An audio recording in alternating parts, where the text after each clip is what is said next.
Bidadi township ವಿರೋಧಿಸಿ ಬೈರಮಂಗಲ ಗ್ರಾಮದಿಂದ ಪಾದಯಾತ್ರೆ ಆರಂಭವಾಗಲಿದ್ದು, ಜೆಡಿಎಸ್ ಪಾದಯಾತ್ರೆಗೆ ಬಿಗಿ ಪೊಲೀಸ್ ಬಂದೋಬಸ್ತ್ ಮಾಡಲಾಗಿದೆ. ಎಸ್ಪಿ ಶ್ರೀನಿವಾಸಗೌಡ ನೇತೃತ್ವದಲ್ಲಿ 700ಕ್ಕೂ ಹೆಚ್ಚು ಪೊಲೀಸರನ್ನ ನಿಯೋಜಿಸಲಾಗಿದೆ. ಇಂದಿನಿಂದ 3 ದಿನಗಳ ಕಾಲ ಬಿಡದಿ ಪಾದಯಾತ್ರೆ ನಡೆಯಲಿದ್ದು, ಪಾದಯಾತ್ರೆ ಉದ್ಘಾಟನೆಗಷ್ಟೇ ಬಿಜೆಪಿಗೆ ಅವಕಾಶ ಕೊಡಲಾಗಿದೆ. ಸರ್ಕಾರದ ವಿರುದ್ಧ ಜಂಟಿಯಾಗಿ ಪಾದಯಾತ್ರೆ ಮಾಡಲು ಹೊರಟಿದ್ದ ಬಿಜೆಪಿ ನಾಯಕರಿಗೆ ಹೋರಾಟದಲ್ಲಿ ಭಾಗಿಯಾಗಲು ಅವಕಾಶ ಇಲ್ಲದಂತಾಗಿದೆ.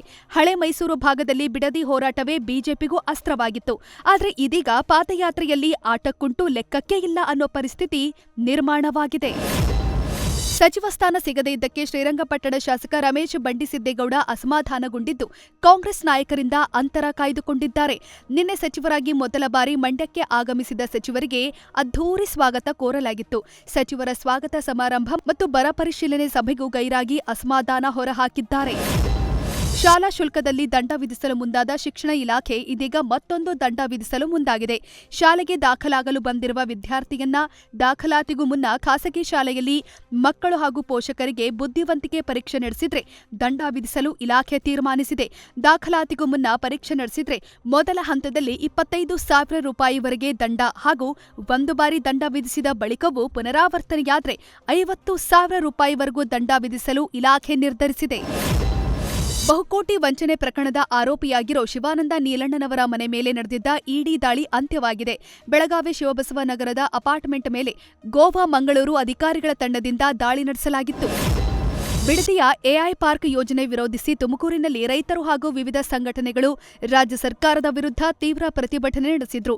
ಹೇಮಾವತಿ ನೀರನ್ನ ಎಐ ಪಾರ್ಕ್ಗೆ ಒದಗಿಸುವ ಉದ್ದೇಶದಿಂದಲೇ ಲಿಂಕ್ ಕೆನಾಲ್ ಹಾಗೂ ಔಟರ್ ರಿಂಗ್ ರೋಡ್ ಯೋಜನೆಗಳನ್ನು ಜಾರಿಗೆ ತರಲಾಗುತ್ತಿದೆಯಂತ ಪ್ರತಿಭಟನಾಕಾರರು ಆಕ್ರೋಶ ವ್ಯಕ್ತಪಡಿಸಿದ್ದಾರೆ.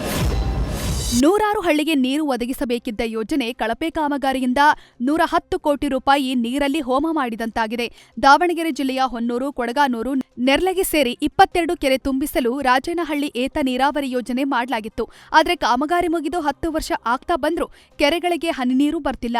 ಕಳಪೆ ಕಾಮಗಾರಿ ವಿರುದ್ಧ ಕ್ರಮಕ್ಕೆ ರೈತರು ಆಗ್ರಹಿಸಿದ್ದಾರೆ. ಆಲಮಟ್ಟಿ ಹಾಗೂ ನಾರಾಯಣಪುರ ಜಲಾಶಯಗಳ ಅಚ್ಚುಕಟ್ಟು ಪ್ರದೇಶಗಳಿಗೆ ನವೆಂಬರ್ 20ರವರೆಗೆ ಮುಂಗಾರು ಹಂಗಾಮಿನ ಬೆಳೆಗಳಿಗೆ ನೀರು ಹರಿಸಲು ತೀರ್ಮಾನಿಸಲಾಗಿದೆ. ಈಗಾಗಲೇ ಕಾಲುವೆಗಳಿಗೆ ನೀರು ಬಿಡಲಾಗ್ತಾ ಇದೆ. ಬರಗಾಲದಿಂದ ಆತಂಕದಲ್ಲಿದ್ದ ರೈತರಿಗೆ ಜಲಾಶಯದಿಂದ ಕಾಲುವೆಗೆ ನೀರು ಬಿಡುಗಡೆ ಮಾಡಿರೋದು ಹರ್ಷ ತಂದಿದೆ. ನಂದಿ ಬೆಟ್ಟದ ತಪ್ಪಲಿನಲ್ಲಿ 10 ಕಿಲೋಮೀಟರ್ ಮಾನ್ಸೂನ್ ಮ್ಯಾರಥಾನ್ನಲ್ಲಿ 10,000ಕ್ಕೂ ಹೆಚ್ಚು ಜನ ಭಾಗಿಯಾಗಿದ್ದಾರೆ. ಕ್ರೀಡಾ ಇಲಾಖೆ ಹಾಗೂ ಡಿಎನ್ಎಂಆರ್ ಸಂಸ್ಥೆಯ ವತಿಯಿಂದ ಮ್ಯಾರಥಾನ್ ಆಯೋಜಿಸಲಾಗಿತ್ತು. ಇದರಲ್ಲಿ ದೇಶದ ವಿವಿಧೆಡೆಯಿಂದ ಕ್ರೀಡಾಪಟುಗಳು ಭಾಗಿಯಾಗಿದ್ರು. ಜೊತೆಗೆ ಚಿಕ್ಕಬಳ್ಳಾಪುರ ಹಾಗೂ ಬೆಂಗಳೂರು ಗ್ರಾಮಾಂತರ ಜಿಲ್ಲೆಯ ಜಿಲ್ಲಾಧಿಕಾರಿಗಳು ಹಾಗೂ ಎಸ್ಪಿಗಳು ಭಾಗಿಯಾಗಿದ್ರು. ಹುಬ್ಬಳ್ಳಿಯಲ್ಲಿ ರಸ್ತೆ ಗುಂಡಿಗಳಿಂದ ಜನ ಹೈರಾಣಾಗಿ ಹೋಗಿದ್ದಾರೆ. ಕಿತ್ತೂರು ರಾಣಿ ಚೆನ್ನಮ್ಮ ವೃತ್ತದಲ್ಲಿ ಕಳೆದ 5-6 ವರ್ಷಗಳ ಹಿಂದೆ ಆರಂಭವಾಗಿದ್ದ ಫ್ಲೈಓವರ್ ಕಾಮಗಾರಿ ಇನ್ನೂ ಮುಗಿದಿಲ್ಲ.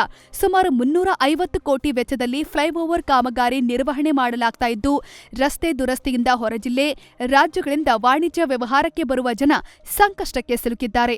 ಫ್ಲೈಓವರ್ ದುರಸ್ತಿ ಕಾಮಗಾರಿಗೆ ಬೇಸತ್ತ ಜನ ಪಾಲಿಕೆ ವಿರುದ್ಧ ಹಿಡಿಶಾಪ ಹಾಕಿದ್ದಾರೆ.